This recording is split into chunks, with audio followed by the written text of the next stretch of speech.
તમારે પણ soft creamy અને નેચરલ આઈસ્ક્રીમ ઘરે બનાવી છે?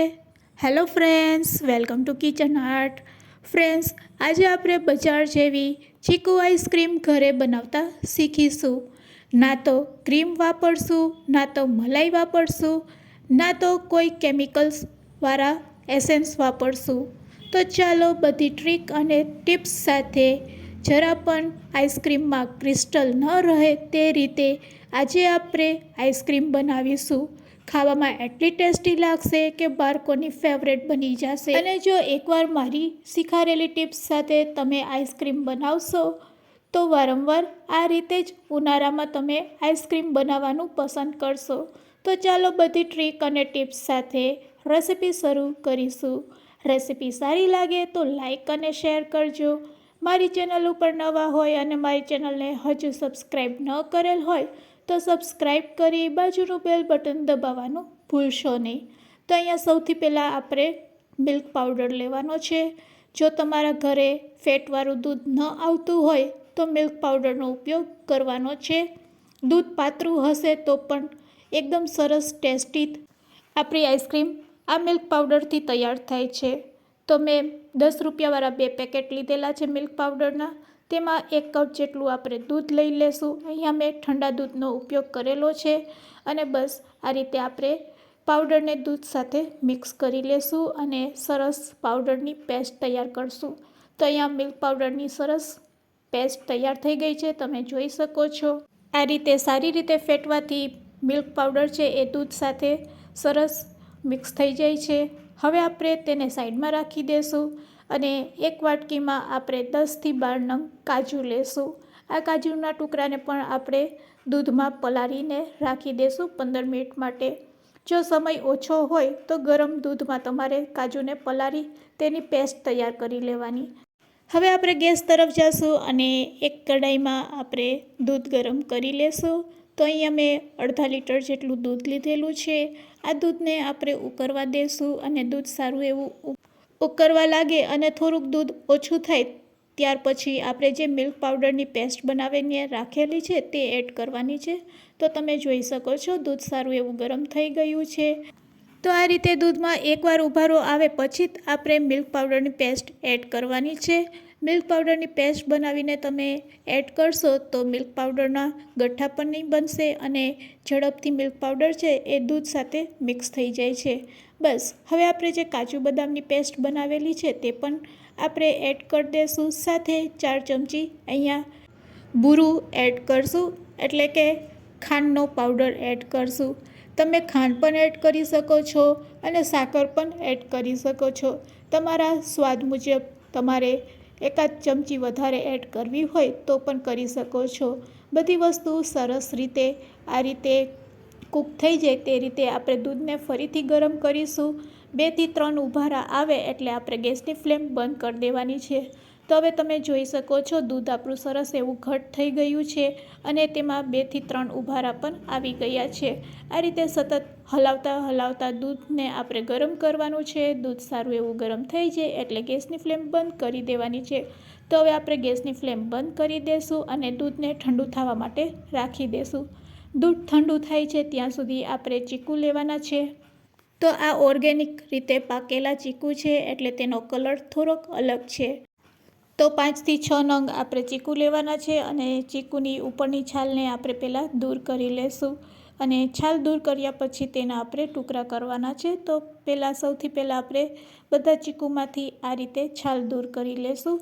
છાલ દૂર કર્યા પછી તેના બી પણ કાઢવાના છે. તો બસ આ રીતે ચીકુને સાફ કર્યા પછી તેને આપણે નાના નાના ટુકડામાં કટ કરશું અને નાના ટુકડામાં કટ કરશું એટલે તેમાંથી બી પણ અલગ પડતા જશે. તો બસ આ રીતે આપણે બધા ચીકુને ચાકુથી રફલી કટ કરી લેશું અને તેના નાના ટુકડા કટ કરી લેશું જેથી કરીને તેમાં રહેલા બીને પણ આપણે દૂર કરી શકીએ. તો મેં બધા ચીકુને આ રીતે ચાકુથી રફલી કટ કરી લીધા છે, તમે જોઈ શકો છો. બસ હવે તેને આપણે ગ્રાઇન્ડ કરવાના છે. તેના માટે આપણે મિક્સર જાર લેશું અને મિક્સર જારમાં આ ચીકુનો પલ્પ આપણે તૈયાર કરવાનો છે. તો ગ્રાઇન્ડ કર્યા પછી તમે જોઈ શકો છો એકદમ સરસ ચીકુનો પલ્પ તૈયાર થઈ ગયો છે. બસ અહીં આપણું દૂધ પણ ઠંડુ થઈ ગયું છે. તરત જ ચીકુનો પલ્પ છે તે આપણે આ દૂધમાં એડ કરી દઈશું. અહીંયા સરસ આપણું દૂધ ઘટ થઈ ગયું છે અને ચીકુનો પલ્પ આપણે એડ કરશું એટલે દૂધ વધારે ઘટ થઈ જશે. બસ બધી વસ્તુને આપણે એક વખત સારી રીતે મિક્સ કરી લેશું, જેથી કરીને ચીકુની ફ્લેવર છે એ દૂધ સાથે મિક્સ થઈ જશે. અહીંયા આઈસ્ક્રીમ બનાવવાનું મિશ્ર તૈયાર છે. ચાલો હવે આ મિશ્રને આપણે એકવાર ટેસ્ટ પણ કરી લેશું. ચીકુ નાખ્યા પછી મીઠાશ ઓછી લાગે તો તમે એકાદ ચમચી ખાંડ એડ કરી શકો છો. સારી રીતે મિક્સ કરી કોઈપણ પ્રકારના મોલ્ડ વગર પણ તમે આઈસ્ક્રીમ જમાવી શકો છો. આ રીતના પ્લાસ્ટિકના બોક્સ દરેકના ઘરમાં હોય છે. બસ તેમાં આપણે આ મિશ્ર લઈ લેશું. અને હવે જ્યારે આપણે ઘરે આઈસ્ક્રીમ બનાવતા હોય છે ત્યારે દરેકનો એક પ્રશ્ન હોય છે કે તેમાં ક્રિસ્ટલ પડી જાય છે. તો આ વખતે આપણે આઈસ્ક્રીમમાં ક્રિસ્ટલ બિલકુલ ન પડે તે રીતે આઈસ્ક્રીમ જમાવવાના છે. તો સૌથી પહેલાં આપણે શું કરવાનું છે, તો તેમાં આપણે પ્લાસ્ટિકની શીટ રાખી અને પછી બોક્સને આ રીતે પેક કરવાનો છે. એકદમ ટાઈટ બોક્સ આપણે ફિટ કરવાનો છે. તો રબરથી આ રીતે આપણે બોક્સને ફિટ કરી દઈશું. આખી રાત અથવા તો 7 કલાક માટે આપણે તેને જમાવવા રાખી દઈશું. તો ડીપ ફ્રીજમાં 7 કલાકમાં આઈસ્ક્રીમ છે એ સરસ જામી જાય છે, તમે જોઈ શકો છો. પણ અહીંયા આપણી આઈસ્ક્રીમ તૈયાર નથી થઈ. ઘરે બનાવેલી આઈસ્ક્રીમ જ્યારે ખાતા હોય ત્યારે એમ લાગતું હોય છે કે બરફ ખાઈએ છે, એવું ન લાગે. એટલે એક વખત આઈસ્ક્રીમ જામી જાય તેને ફરીથી આપણે મિક્સર જારમાં લઈ લેશું. તો આ રીતે જામેલી આઈસ્ક્રીમને રફલી આ રીતે કટ કરી અને મિક્સર જારમાં આપણે લઈ લેશું અને ફરીથી તેને ક્રશ કરી લેશું. આ રીતે કરવાથી આઈસ્ક્રીમમાં ક્રિસ્ટલ પડતા નથી. અને હવે તમે બેટર જોશો તો બેટર પણ એકદમ ઘટ તૈયાર થઈ ગયું હશે. તો તમે ગ્રાઇન્ડ કર્યા પછી જોઈ શકો છો કે અહીંયા આઈસ્ક્રીમની પેસ્ટ છે એ પહેલાં કરતાં વધારે ઘટ થઈ ગઈ છે. જો તમારી પાસે આઈસ્ક્રીમ મોલ્ડ હોય તો તેમાં પણ જમાવી શકો છો, ગ્લાસમાં પણ જમાવી શકો છો. જો તમારે ગુલ્ફીની રીતે ખાવી હોય અને આઈસ્ક્રીમની રીતે જો ખાવી હોય તો આવા પ્લાસ્ટિકના બોક્સમાં આ આઈસ્ક્રીમને જમાવવા માટે તમે રાખી શકો છો. બસ સરખી રીતે તેને ટેપ કરીને તેના ઉપર જો તમારે કાજુ અથવા તો બદામની કતરણ નાખવી હોય તો તે એડ કરી શકો છો.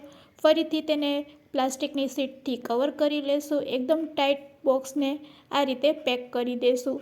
તો રબર બેન્ડથી આપણે બોક્સને ટાઈટ કરી લેશું અને હવે ઓવરનાઇટ માટે તેને ફ્રીજમાં રાખીશું. ડીપ ફ્રીજમાં રાખવાથી 7 કલાકમાં આઈસ્ક્રીમ જામી જાય છે. 7 કલાક થઈ ગઈ છે. ચાલો હવે હું તમને આઈસ્ક્રીમ બતાવું છું. જો ફ્રેન્ડ્સ, આ રીતે 2 વાર તમે આઈસ્ક્રીમ જમાવશો તો ઉપર બરફનો ભાગ બિલકુલ જામશે નહીં અને અંદર ક્રિસ્ટલ પણ નહીં પડશે.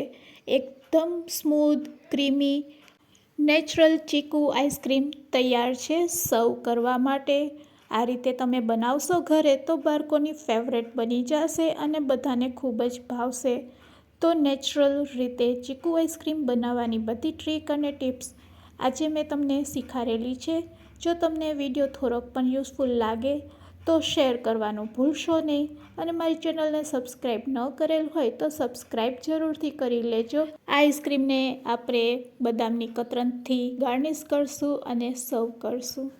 તો ફ્રેન્ડ્સ, આજની રેસીપી તમને કેવી લાગી તે મને કમેન્ટ્સમાં જરૂરથી કહેજો. અને હા, લાઈક કરવાનું ભૂલશો નહીં. અને રેસીપી સારી લાગી હોય તો તમારા ફ્રેન્ડ્સ, મિત્ર અને ગ્રુપમાં શેર કરવાનું ભૂલશો નહીં. Thanks for watching. ફરી મળીશું એક નવી રેસીપી સાથે.